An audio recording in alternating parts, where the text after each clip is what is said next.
Dear listeners, this is Mustafa Hassan with Reality Check. Listeners, it's been a while since we've spoken, but today we're going to talk about CPEC. We're not going to ponder over whether CPEC is or how it was created, how it got funded, how much it got funded, but it is good for Pakistan, it is good for our future, and as always, our concern is always about the future of Pakistan, not our own personal pockets, as has been the history of this country over multiple regime changes and different governments. So let's just focus on the positive. Let's see what we can drive out of CPEC to build our nation, to bring our youth. We have 60% of the population is between 40 and 30 years old. Between 14 and 30, 60%. We are the second youngest nation. And that's because the number one is Afghanistan and most of them have died in the war. How do we help this youth reach their potential and where CPEC fits in? Now, we have invited here today Sarah Khan Ali, who is the director for GDEP Global, business entrepreneur woman. And we're very, very delighted to have her on our show as she is very ingrained into the business side of things with the CPEC and its potential and any challenges that come with it. So let's start the discussion. So welcome, Sarah. My first question to you is, since you are out there in the market, you're talking to the business community, where do you see us in 10 years versus where we are today? And in addition to that, are we here where we are right now? Was this your vision 5 years ago? Bismillahirrahmanirrahim. Thank you, Mustafa, for having me with you on the show. I'm delighted to be here. And I'm very excited to talk to you about things that I've been waiting to be asked about. I founded this company in 2014, about 6 years ago, with the vision that today I would scout CPEC, fly the route that the Chinese made possible through CPEC, through the overland Silk Route and the maritime Silk Route. So we are based, our headquarters are in Lahore, but we do allied trade because we saw this as a future possibility that there would be many differences in policies and regional peace between countries, and so only our allies who do trade with us. And so we don't and will not touch India or Israel or America for trade. Sure. Because that doesn't suit us, being Chinese endorsed, following the Chinese vision around. In 2014, I saw a lot of mockery. I saw a lot of people were skeptical. Today, they're not so skeptical. Today, it's mushrooming all over Lahore, at least, and all over Karachi, and all over even Africa. This trade with Pakistan is emerging. The CPEC, people with similar vision to CPEC, they're beginning to mushroom. 5 years ago, there wasn't this. There was a lot of skepticism. As of this year, I see a lot of movement in business sphere concerning people who are working on the CPEC, with the Chinese, some are with Europe, some are with Africa. Personally, I work from China to Africa, and whatever comes in between, we connect the dots. And we have access to some industry reports where they tell us their future vision is to reach Latin America via Sierra Leone, Senegal, Nigeria. China intends to expand all the way to Central America. China has an MOUs with about 10 South American countries at this point. I'm not surprised. Yeah. I'm not surprised. Then you ask me, what do you see working in the next 10, 11 years? Every 21 miles, the dialect changes of a language. Sure. And so when you're measuring land, you're measuring it 21 miles to see what the dialect is or what language is. And language is, it corresponds to your traditions, your trade values. And 11 years, harpoon stick you need to measure out the horizon. Okay. To measure it out, because when you're measuring someone else's vision, you either fall in with it or you fall above it or below it. If you're in tandem with it, then in 10, 11 years time, Pakistan is going to be a spigot.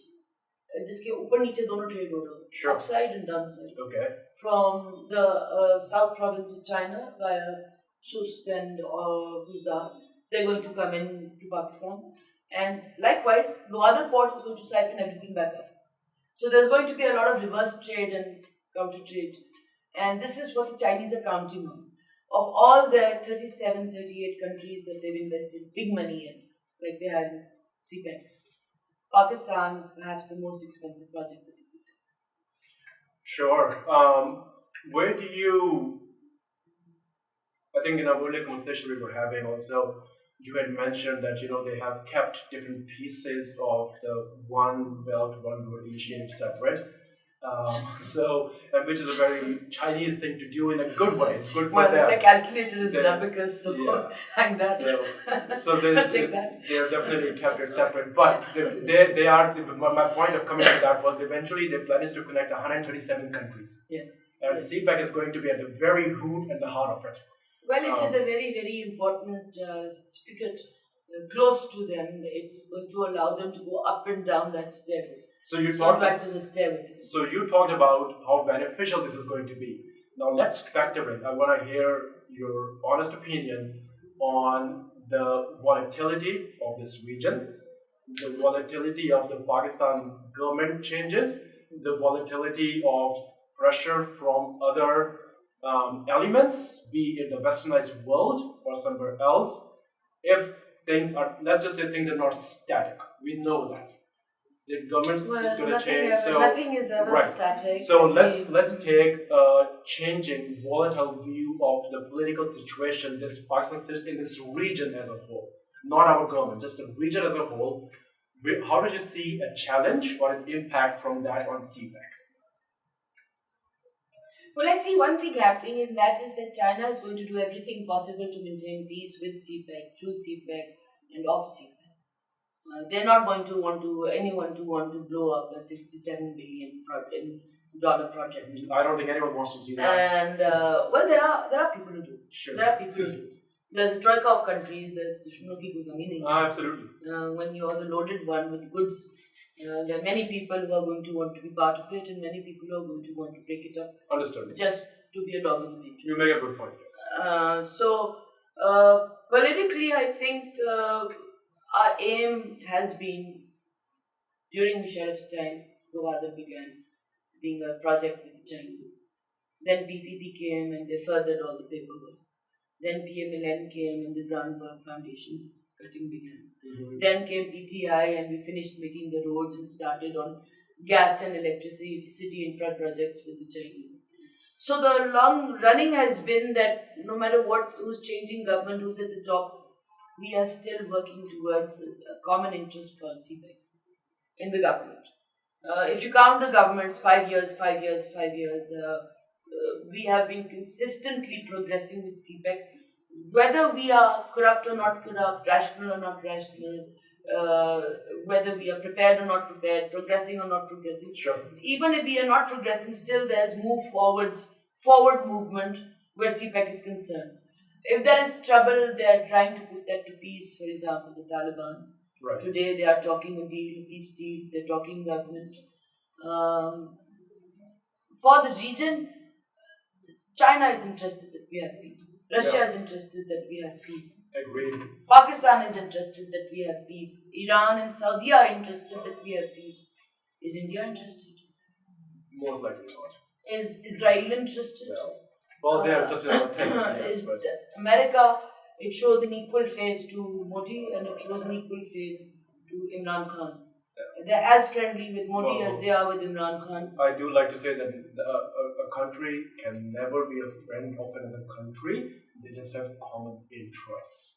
And every country to some. So my last question for you today, Sarah, is going to be: do you, being out there in the market, researching CPEC and the potential it has, do you see that our government currently, let's just focus on current and moving forward. Let's not focus on the past. Do you see we have the right focus to make the right policies to make this successful for our business people? I suspect that our international policies are going on the right track. Okay. Because we are interested in everything that creates peace. Now, the latest I heard is that the Americans want a presence in Kashmir. If we allow a presence in Kashmir, then we've lost CPEC to the Americans.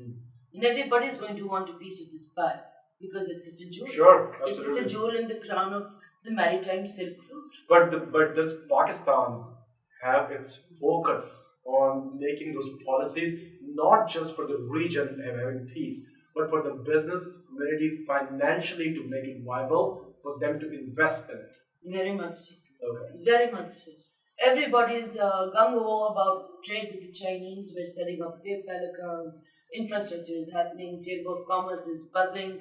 People ask us, what do you want to put in policy? Will you be interested? I would.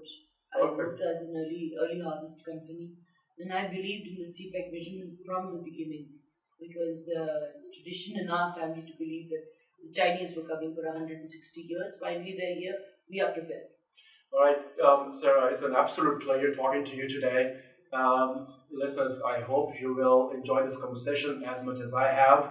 And as I always do, I pray and hope the best for Pakistan's future, our business community, our youth, everyone out there, our parents, our brothers and sisters, and everything the best for Pakistan. So I hope, sincerely hope and wish, and I keep my fingers crossed, CPEC is going to take us a long way forward. Having said that, we shall meet again. For today, Allah Hafiz.